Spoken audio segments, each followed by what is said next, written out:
Did you know that 60% of nurses experience emotional exhaustion and they do so behind that nice smile? Well, in this video, we're going to talk about 3 reasons nurses are burning out.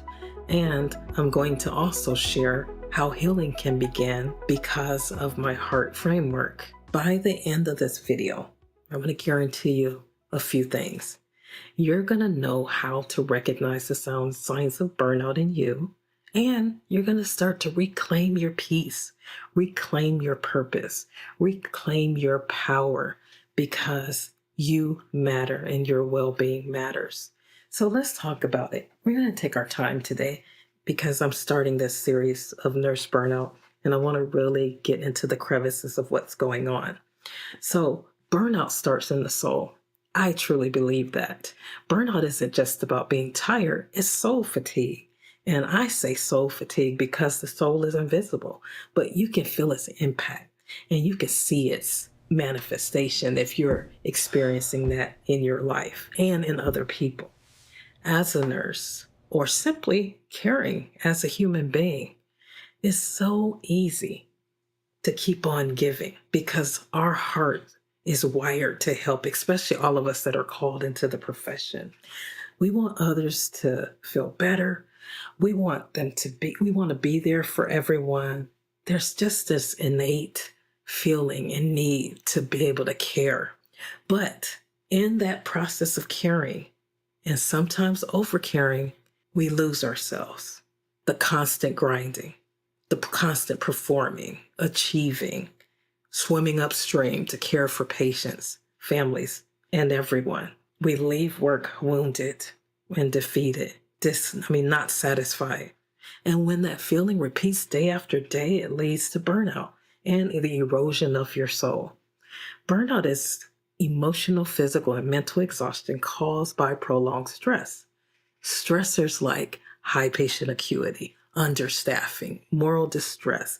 You might feel drained, even after rest, cynical or indifferent toward patients or coworkers, or unappreciated and basically ineffective. True healing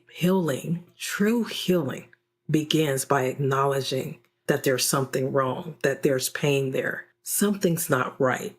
You have to give yourself permission to pause. And that's why I created the heart framework. And those heart frameworks come from acronyms. And it really comes from the essence of what I went through to get to that healing place. And so the H stands for healing. And some of the tools that helped me to move from misalignment to my mission. Let me tell you a little bit more about, the reason why I think that soul pain or your soul is where burnout starts. Before I retired, many people knew that I had been talking about retire for probably about 5 years. And so that desire was in my heart all along. I felt the whisper. I heard the whisper several times. But of course, like I said in previous videos, I suppressed it. But along with that suppression, I started ignoring the voice. And so the voice got so loud that it became a roar, and I knew I had to retire. And so when I retired, I recognized when I got quiet enough to hear, because see, in the midst of your 24/7, you don't have time to hear. So I took time and I heard, and I recognized that I was actually experiencing soul pain. And soul pain directly related to me being misaligned and not really following the whisper of my heart. And so I took the time and I recognized that, if something is going on in my soul, I got to pay attention to whatever that is. And that's what I'm saying. You have to start paying attention of something is not right. What is it that's causing you that unrest? You have to start paying attention to it so that you can address it. And so true healing begins by acknowledging that there's something wrong. And so let's get into the H. So this tool helped me to move from misalignment to my mission, from burnout symptoms to brilliance, from surviving to shining, from the pace, the pressure, the emotional toil. They cause invisible wounds. Okay, I got to say that again. The pace of our workforce, the pressure that we experience every day, the emotional toll that come at us and we are experiencing, they all cause invisible wounds that we all experience. And literally over time, those wounds become moral injury or emotional numbness. Healing is not a luxury, it's a necessity. It's what brings you back to you. It honors the cost of caregiving. It gives you permission to stop. It gives you permission to breathe and to reflect. It transforms your pain into wisdom. And when healing begins, your hope is reborn. You are not weak for needing rest. You are wise for recognizing when you need it. That's the first point. The second one, let's talk a little bit about engagement or reconnecting with your why. You see, engagement isn't necessarily about staying busy. It's about being connected mentally, emotionally, spiritually, purposefully. When nurses feel heard, seen, and valued, they don't just show up. They lean in. You see, empowerment is the next evolution of engagement. I believe those two go together. It's what happens when we're not just involved, but we have been entrusted. When our voices influence change, when our gifts are acknowledged, when we know we matter, engagement is automatic. You see, engagement without empowerment is like listening without acting. But when burnout sets in, you begin to disengage. I literally disengaged. I'm going to tell you a little bit about that. I remember over the years, and I was wondering, like, Charlene, what happened? Because there was a period of time that I was extremely engaged and doing what I needed to do. But then I experienced a negative experience with someone that was over me. And so every time I would say something, the person would overtalk me, would say, no, Charlene means this. You know, they would do things like that, which is really considered microaggressions. But they would always do it. And I finally called the person out and we had a conversation. She did not recognize that that's what she was doing. But after several years of being up under that, I was like, you know what? I am just going to do my job, disconnect. It didn't matter that I had all of these beautiful skills, clinical excellence. I mean, I had all of the different things. I decided, you know what? I am not going to get my energy into this person. I have to protect myself at that point. And so I started slowly disengaging. And was I supposed to do that? I did that because I felt like that's what I needed to do. But then I got re-engaged when the person was no longer around. And so my point is there are relationships in work. There's a lot of toxicity sometimes in work that causes nurses to disengage.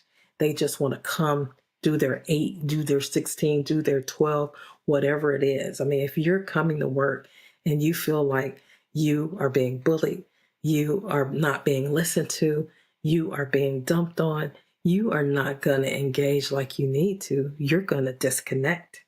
You're going to shut it down. You're not going to engage. You're to come do what you need to do, and then you're going to go home. Yes, I know it's tough, and that's our profession, but it's real.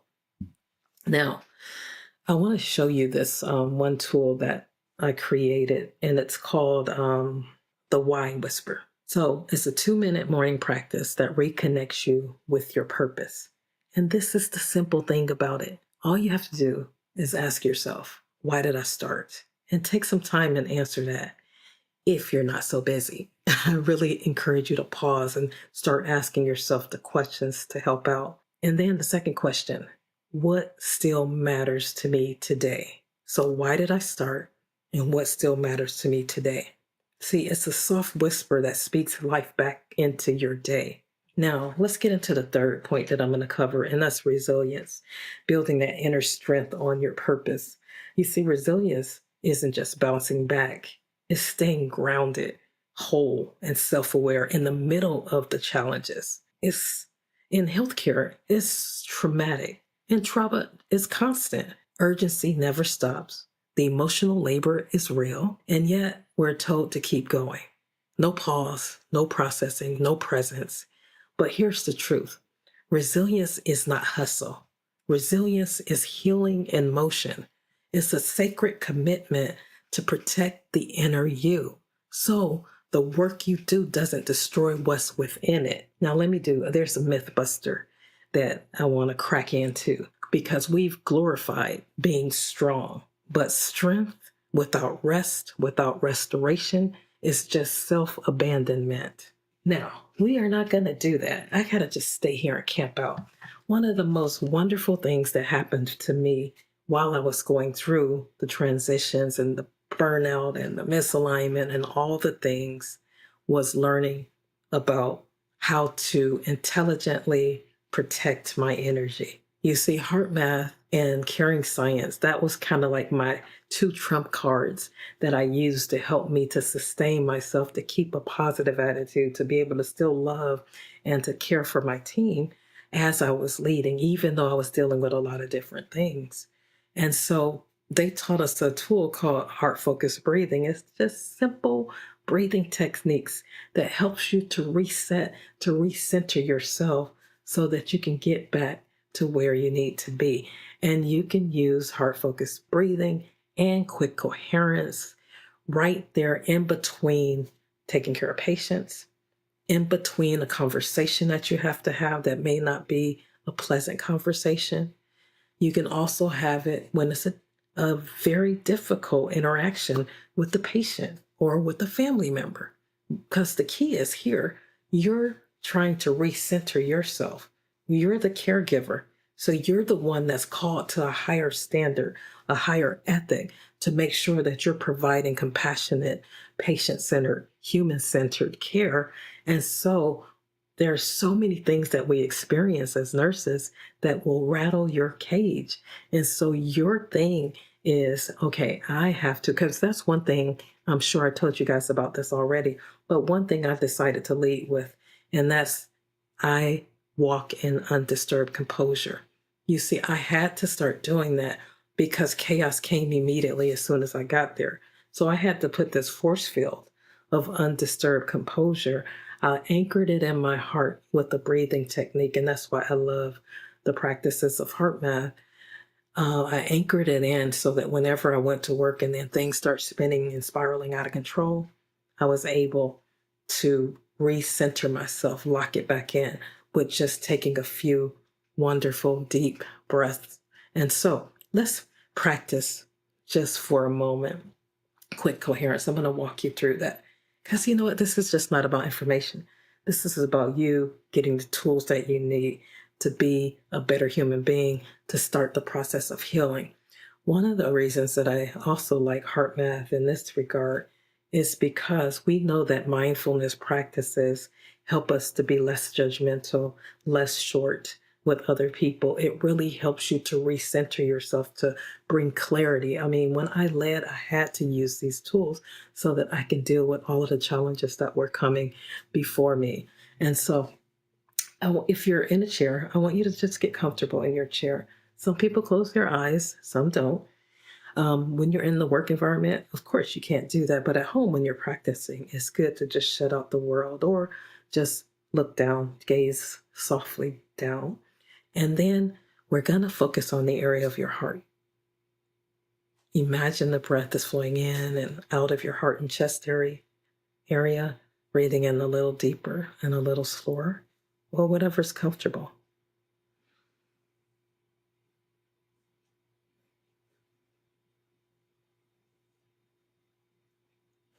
And as you continue to breathe in through your heart and chest area,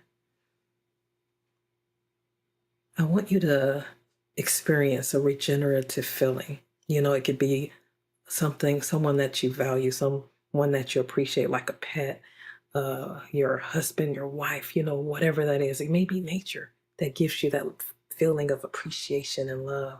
And I want you to breathe that in and through your heart and chest area.